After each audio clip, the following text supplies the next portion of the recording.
Bill, we were talking about your getting the job as Okay. lighting director. And now I got the job. The first show we did, first of all, the show was initially shot in black and white. We didn't get into color till about mid-season. What was that show? The show was called The Answer, right? And it was filled the Brooklyn One studio, which was 18,000 square feet. And here I came from being a video man 1 week. Actually, I wasn't even a video man at that time. I was anything, and to lighting this thing. And of course, what was wonderful, I'd observed so much of lighting that I knew the instrumentation. I basically knew how to light a set basically, and also felt that because of my extreme sensitivity and knowledge as a video man, that I would be able to do this easily. And the first show, I made sure that they scheduled Alan Posage to be there, who was an accomplished lighting director, just to check and see that I was okay. And he was this mammoth production with all sorts of stars and names. Del Mann was the director. So it was a dramatic show? Oh, this is a whole dramatic series, 90 minutes. And that was my first effort. And it looked pretty good. And they kept looking pretty good. It was every 2 weeks, I guess, the show. And This was Playwrights 56. Playwrights 56. And each show was a story written particularly for it. Horton Foote wrote it. All the Philco authors that had become famous by this time had written a show for it. Directors included Del Mann, Arthur Penn, Vinnie Donahue. I mean, these were wonderful, sensitive, great directors. And of course, leading the group was Fred Cohn. And he was remarkable. You never saw him during the blocking. And he would sit in the client's room watching the blocking. Then he would watch the run-through and the dress rehearsal and the air show from the client's room. And then he would give notes. And I received very few notes about the lighting. And I lit everything rather contrasty and so on. And until did one show which had Stephen Wright was the lead, and it had, not Stephen Wright, Stephen Hill was the actor who was in this. And it was a very psychological drama, done abstract, black studio, little segments of sets, and a Greek chorus that would appear and disappear. And those kind of shows are a purely mechanical show. There was a lot of light cues, but basically was bringing up areas and keeping light off things and so on, and really something that was easy for me at that time because it was very, very mechanical. It looked very creative because all of a sudden the Greek chorus would come up. Well, it was obvious where it came up, and it was obvious where it came down, and it was obvious how you would light it. A few lamps, very specific for an area and so on. And we were at the rehearsal, which was done dry in rehearsal studio. And the director was Arthur Penn, I'll never forget this. And of course, my friend Larry Elkin was the technical director. And the three of us are talking about the show, and they're explaining it to me in each the segment and so on. Meanwhile, I'd read it. And I said, you know what's interesting? We have a hospital scene. Now, this whole show has been done in black. Shouldn't the hospital scene be bright and white like hospitals? And Arthur Penn said, yeah, it should be. And I remember I looked at Larry, and Larry was going, I never knew what he meant. Because Larry had great intuition, and I didn't question it because I knew it was right, that there should be hot and bright. Well, let's skip ahead to the run-through. Now, this is the first time that Fred had actually seen this scene in the finished product. And meanwhile, up until this point, the show had been very contrasted, very dramatic. Greek chorus up and down, left to right, they were over here, Stephen Hill was here, Janice Rue was here. It was all over the place and looked like this unbelievable lighting job, which basically was a mechanical one, okay? We 10 seconds into the hospital, it comes up bright as hell.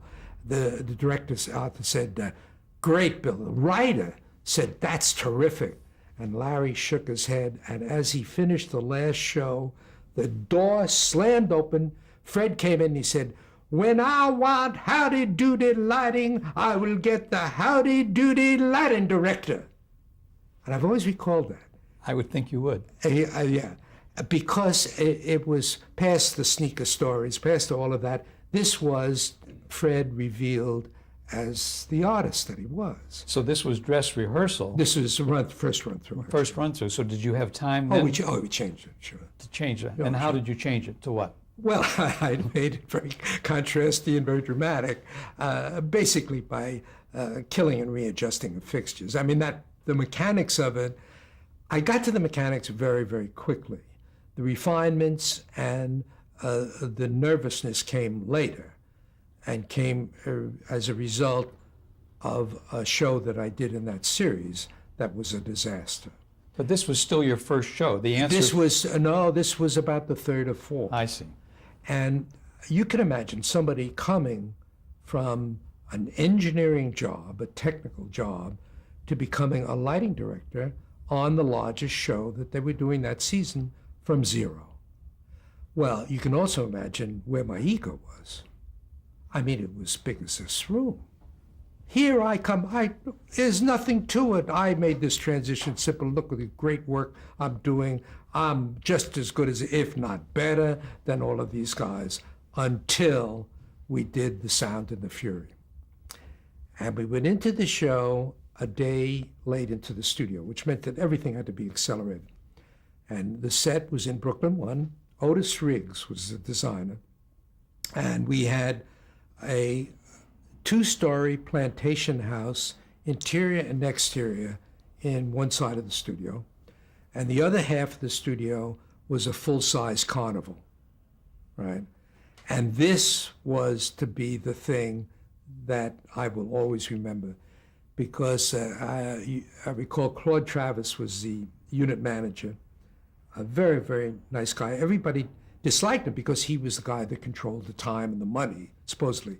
He was really a very, very nice person and a very, very talented and a great contributor to not only the administration of the show, but also the manner in which the show was done and so on and so forth. He had an artistic bent to him. Yes. And I remember him saying to me after the show was over, a week later, he said, "Bill, The Sound and the Fury, when it was great," and he's talking about the lighting, "it was spectacular." And he never finished the second half of that sentence. But you knew what he meant. Oh, exactly. Tell us. Well, I had a boom shadow. Boom shadows were, because when you got close to having something really interesting looking lighting-wise, the thing that would sneak in would be the shadow of the boom microphone. Tell us what the boom was. The boom had this retractable and adjustable arm, which a person operated, that basically was required to get the dialogue. And this thing was a microphone on the end of a big, long stick. And of course, the microphone, because of the noise levels in television studios, the closer it is, the better it would be. And of close meant inches away from the person's forehead.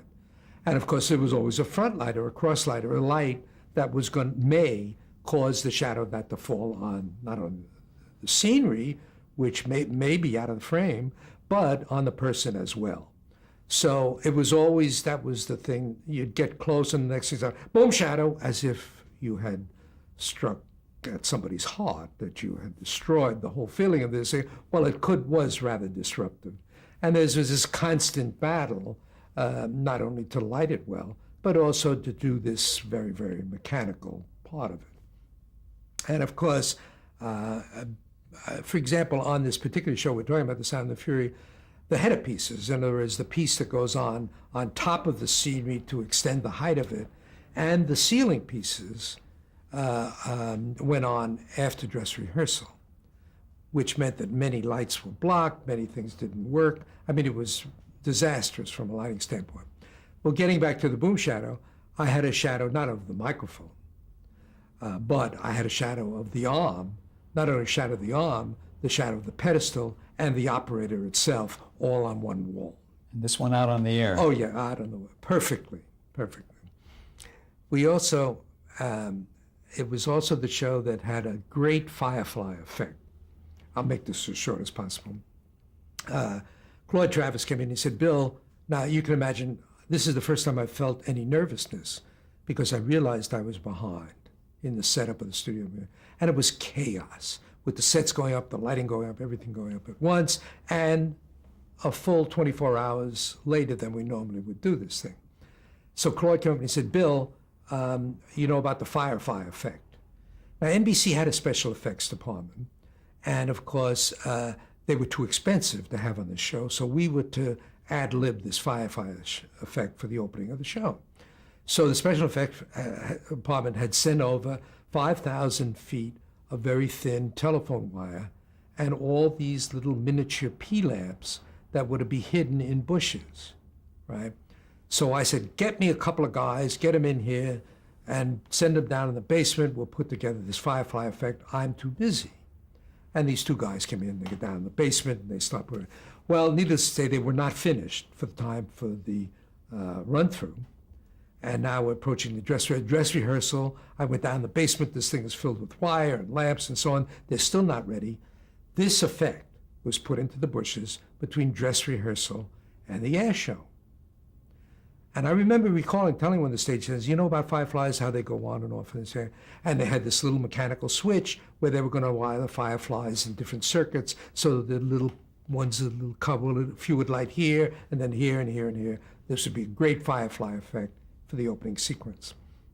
And the director of the show was Vinnie Donahue, and Fred Coe's control room were extremely quiet. The only person you heard was the director, and he spoke only in conversational tones. So it was very still. Now we have the opening of the show. It's a big wide shot of the plantation house at a lighting designer's moment, dusk, because now you have enough ambient light that you see the building, yet it allows you to run the brightnesses of the windows and the interiors up above, so you see these just glimpses of these lighted spaces to direct your attention. And of course, the trees and bushes have a highlight on them, no front light. And we were dusk. Easy effect to get. And Vincent Donahue was up in the front row, and I can just barely hear him. He says, "Dolly in." And the camera starts to go in. Then he says, "Night sounds." Sound effects guy, hear the crickets. And then the great lighting moment. Fireflies. The fireflies on. I gave the cue. All of a sudden, this whole bush lights up, goes out. Second one comes up. They had wired them in 3 circuits. This bush, this bush, this bush. We couldn't stop it. It was like a neon sign. I couldn't kill the fire. That started it. And for how long was it on the screen? Well, until I could. An eternity, right? An eternity, which probably only 3 seconds, right? But we killed it. And that was start of the downhill of that show. What it taught me was that, first of all, you don't know everything. First of all, I was just lucky in the ability to light these things and starting really, and so much to learn, which I didn't understand, but had this great confidence that I could do this thing. And also, it made me nervous on every show that I've ever done since. Not to the point where I'm sweating profusely, but just anxious, and make sure that everything has been covered, that have instructed the firefly to do this, firefly this. But occasionally it will come back to haunt when there is a mistake that you say, oh, I knew that, I should have told that guy to do that, or why didn't I plan for that, and so on. Because at this point, we really should discuss of what a lighting director does. First of all, lighting people like myself, after a while, took offense at being called lighting director, because that really says, well, you cue, that's your function, but you don't do design work. Well, that wasn't true then, and certainly now there are lighting directors. People that do ice shows and circuses, they're lighting directors. The lighting design has been designed by a designer, and he's there to execute it. The execution is only part of the job, and certainly the most straightforward and the easiest part of it is the actual cueing function, whereas the design and the preparation for design and the conceptual part of it is the reason that somebody like myself says I'm a lighting designer, not a lighting director. I do not have to cue the show of necessity, because it's an economic thing, and also there isn't time enough to train somebody in where the cues come. The lighting direction part of lighting design for television is usually incorporated in the designer himself. So the question is, what does the lighting designer do? What is the purpose of this function? Why do we need them? Well, first of all, we have to satisfy that the camera needs light in order to see. I mean, that's the only way that it can reproduce anything is to have reflected light coming off a subject. And the only way to reflect light off the subject, if you're in a studio and attempting to control the environment, because you don't have to do that if you go outside in most cases, then somebody has to put some lights up. And that can be done. You can just put up lights and shoot. So there's something more to it. And the more to it, of course, is enhancement and making the image more interesting looking, and certainly making it consistent with the material that you're presenting. So a musical show requires a person who can get an emotional feeling from the music and say, gee, I can complement this. It should look like this. And similarly, you can use the same thing for somebody who does a quiz show. What should a quiz show? The people should look good. All right, first we like the people. Make them look good, happy, wonderful, no blemishes. Then the set should be happy. Then there should be some movement. Then there should be some color. And all of these things enter into any lighting design, whatever the discipline is. So the function is there. Nobody can tell the lighting person what to do other than what they see in their mind's eye. And of course, this, in television, we had it a little bit easier because there's never too much time for anybody to explain what they wished. And I'm talking the director, or certainly the producer, other than to make it look nice or say nothing. So we ran kind of undisciplined, which was wonderful because you could try things. Fred Coe didn't tell me how to light the hospital room until he saw it, and then he said, I don't want that. And of course, you respect his feelings. To this day, I still think it was right, but it was right because he felt it was wrong. So emotion enters into it. So the interesting part of the job is the ability to make people feel the emotion of the lighting. Because there are methods, there are I would say standards. There are ways to do things, there are tricks, there are tools, the use of tools, there's experience, there's instruction, there's background, there's experience. But the thing that's the most interesting part of it is your own particular sensitivity to it. And you can call that whatever you wish. You can call that the creative part of it. Fine, it's lovely to feel that you're an artist. But I don't like to display that kind of ego because of what happened with the Fireflies. I like what I see that I do. I like the way it looks. Whether it's creative or I have a talent for it or I have the experience to recall a way that I did something is better explanation for me than saying, well, Bill Klages is a great creative artist. Well, I don't know whether I am or not. But I do know what I do, and the end result that I get is something that is pleasing to me and hopefully to somebody else. So that's the design part of it. What comes with it, the mechanical part, the preparation, the equipment list. Nearly all of the shows that I've ever done require drawings and drafting and a lot of preparation work. I feel more comfortable with that, even though I may change it entirely. That's the part of the craft that I find interesting. I also find interesting watching what other people do.